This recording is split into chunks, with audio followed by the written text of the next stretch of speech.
이 제주도에 중국인 관광객 많이 오는 건 알고 있었습니다만 이제는 정부가 허락을 함으로써 중국의 영리병원이 제주도에 만들어지게 됐습니다. 관련된 얘기 이현아 기자와 나눠보겠습니다. 어떤 결정이 내려진 건가요? 네, 일단 국내 첫 외국계 영리병원이 2017년에 제주도에 문을 열게 되는데요. 보건복지부가 이 중국 녹지그룹이 제주 서귀포시에 신청한 외국 의료기관 사업계획서를 승인을 해서 개설 허가권을 가진 제주도에 통보했다라고 18일 밝혔습니다.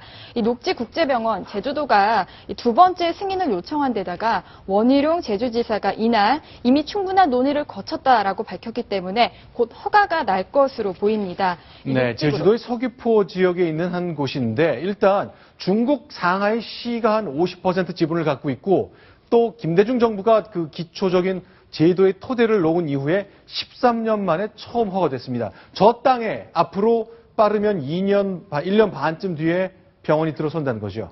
네, 그렇습니다. 그래서 이제 진료하는 과목을 살펴보면 이제 성형외과, 피부과, 내과, 가정의학과 이 4개만 진료를 할 수가 있고요. 네. 외국인 전용이기 때문에 내국인에게는 의료보험 혜택이 안 됩니다.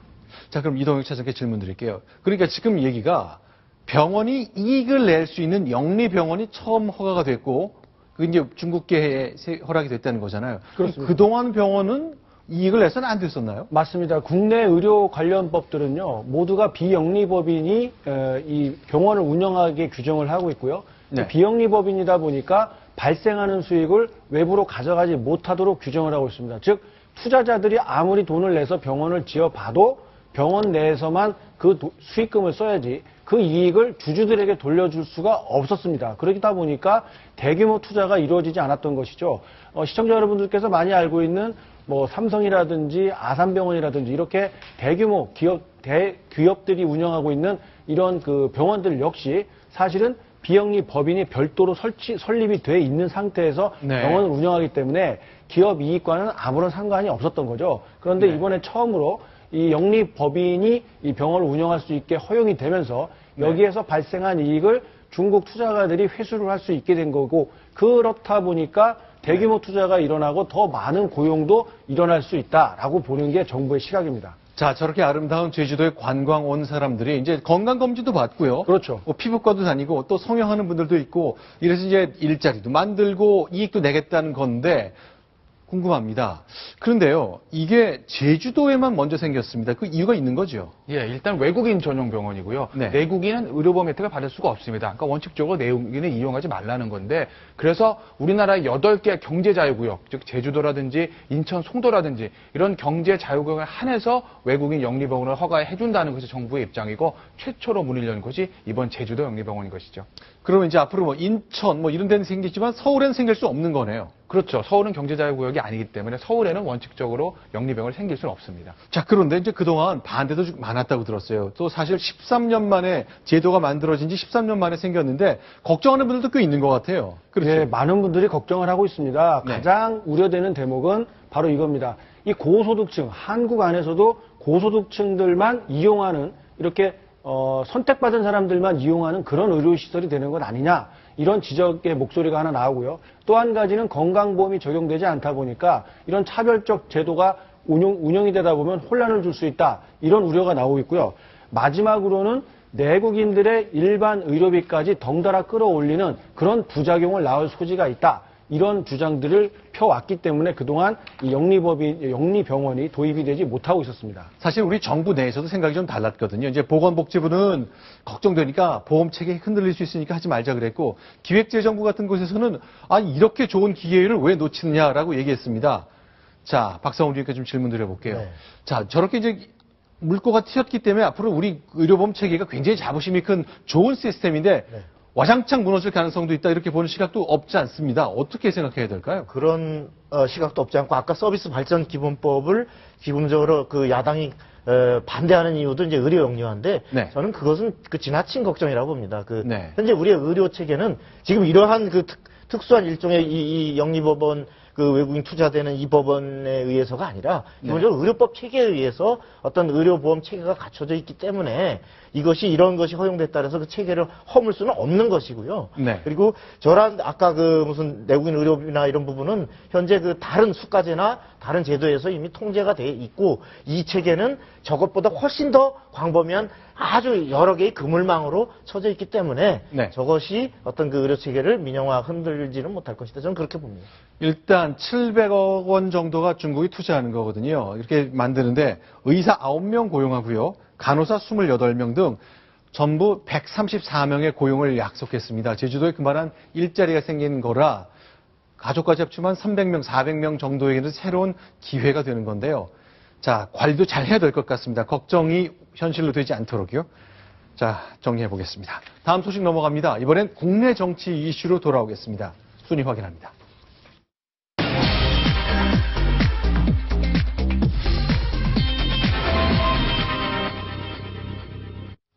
네. MB와 친노, 이 양 진영은 별로 공통분모가 없어 보이죠. 그러나 지난 금요일 날 어떤 일을 했습니다. 그 MB와 친노 그룹이 했던 일 얘기를 나눠보겠습니다. 간단히 얘기하면 송년회 한 거죠. 예, 그렇습니다. 네. 그 이명박 전 대통령이 강남의 한 음식점에서 네. 본인의 대선 캠프에서 잃었던 전 현직 의원들과 같이 한 번 큰 송년 행사를 했는데 네. 여기서 이명박 대통령이 이렇게 말씀하셨습니다. 이번 총선에서 도전을 받는 사람도 있고 도전을 하는 사람도 있다. 매년 이런 모임을 할 때마다 내가 네. 참 좋은 사람들과 함께 일을 할 수 있어서 행복하다.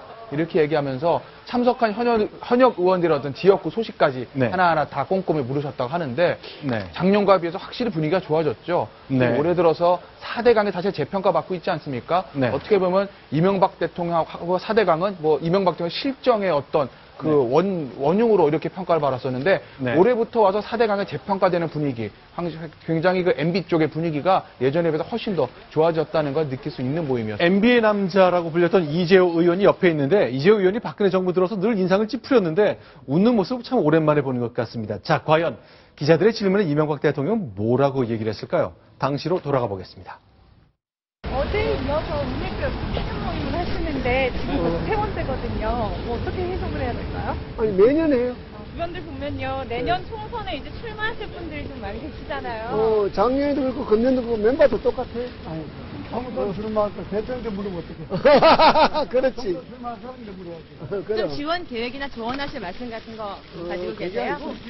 내 생일 당선 축하 이건 내년 뭐해 내내 또 뭐해 또 내후년도 뭐해.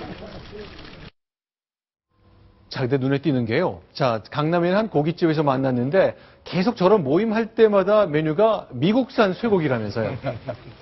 이제 아마 그 광우병 쇠고기 촛불 사태 때 네. 그 미국산 쇠고기 먹으면 뭐 뇌송송 구멍 다 거치고 해서 사실 이명박 정부가 초기에 코너로 몰렸던 것이 그 당시에 한미 FTA를 어떤 저것을 이제 비준 앞두고 타결하면서 미국산 쇠고기 수입을 공식적으로 이제 물꼬를 트는 데 대해서 네. 많은 정치적 반대가 끼어들면서 네. 그 당시 이제 어떤 홍역을 치렀었는데 네. 지금 아무 무리 없이 국민들이 미국산 쇠고기를 잘 먹고 있지 않느냐 이런 얘기가. 자, 지금 보시는 화면은 7년 전 여름입니다. 2008년 여름.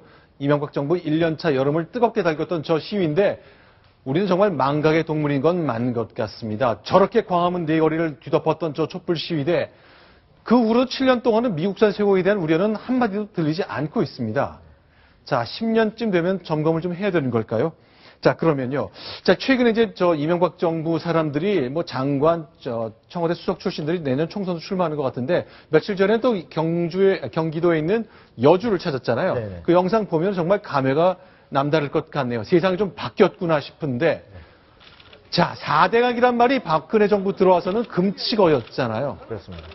이제 4대강이 이른바 40년 만에 대가뭄이라는 사태를 맞아서 역시 그 4대강을 통한 어떤 그 물을 가뭄 때는 또 이것이 해결해주고 홍수는 또 홍수를 억제하는 이런 역할을 하는 것이 제대로 평가받고 있다. 이런 것이 이명박 정부로서는 이명박 정부 사람 인사들로서는 상당한 자부심이고 당장 내년 총선이라고 하는 중요한 어떤 어떤 정치적 평가를 앞두고 여기서 많은 친이계 인사들이 당선될 수 있는데 하나의 이명박 정부의 재평가는 중요한 하나의 그 계기가 될 수 있기 때문에 네. 이것에서 비롯해서 예를 들어서 2008, 9년에 있었던 글로벌 금융위기의 극복 네. 이 부분도 사실은 이명박 정부 인사들 만나보면 네. 그 당시에 우리가 너무 그걸 쉽게 극복을 해서 네. 국민들이 얼마나 그것이 뜨거운 것이었는지 모른다. 네. 그래서 97년 IMF 위기는 정말 우리가 온 국민이 다 같이 고통을 겪었지만은 적어도 초기에 대처해서 외국에서 부러워하는 성공 사례로 극복 사례를 만들었는데 네. 이러한 여러 정책들에 대해서 재평가되면 네. 앞으로 많은 정치적 지형에도 영향을 미칠 것이다. 네. 이런 생각을 이제 갖고 있는 것 같습니다. 자, 4대강 정확하게 봐야 될 것 같습니다. 뭐 지금 보시는 것처럼 가뭄 때문에 평가가 다시 시작된 건 맞지만 환경 파괴라든가 다양한 문제를 노정했던 건 사실이거든요. 그러니까 종합적으로 사안을 볼 수 있는 노력이 좀 필요할 것 같습니다. 어쨌건 부정 일색이었던 것에 재평가가 기지개 키는 단계인 것만은 맞는 것 같습니다. 자, 그러면 지난주 금요일 날요. 친노 진영에서도 송년을 했죠. 그런데 눈에 띄는 것은 문재인 대표는 보이지 않았다는 건데 그 장면 다시 한번 화면과 함께 얘기를 나누겠습니다. 자, 이건 어딘가요? 노무현 재단에서 한 송년 행사군요.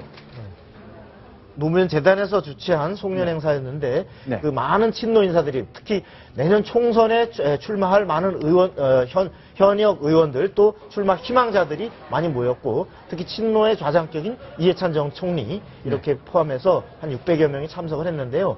여기서 특히 이제 문재인 대표가 직접 참석은 안 했지만 네. 여기서 메시지를 보내서 네. 얘기한 대목이 있는데 특히 앞으로 네. 역사가 후퇴하는 모습을 볼 때마다 네. 참여정부를 돌아보게 되고 네. 그리고 노무현 대통령이 그리워진다 이런 얘기를 문재인 대표가 여기서 메시지로 통해서 보냈습니다. 다시 말해서 네. 내년 총선을 앞둔 친노의 어떤 결집 네. 이런 것의 하나의 중요한 또 행사였다고 볼 수 있겠습니다. 네. 이제 현재 전국을 주도하고 있는 친박 진영은 따로 이렇게 눈에 보이는 떠들썩한 송년 회사를 갖지 않았고요. 권토중래를 노리는 친이계 그리고 재결집을 통해 돌파하려는 친노계 이렇게 단합이 필요한 그룹은 송년회를 공개적으로 한 것까지 확인해 봤습니다.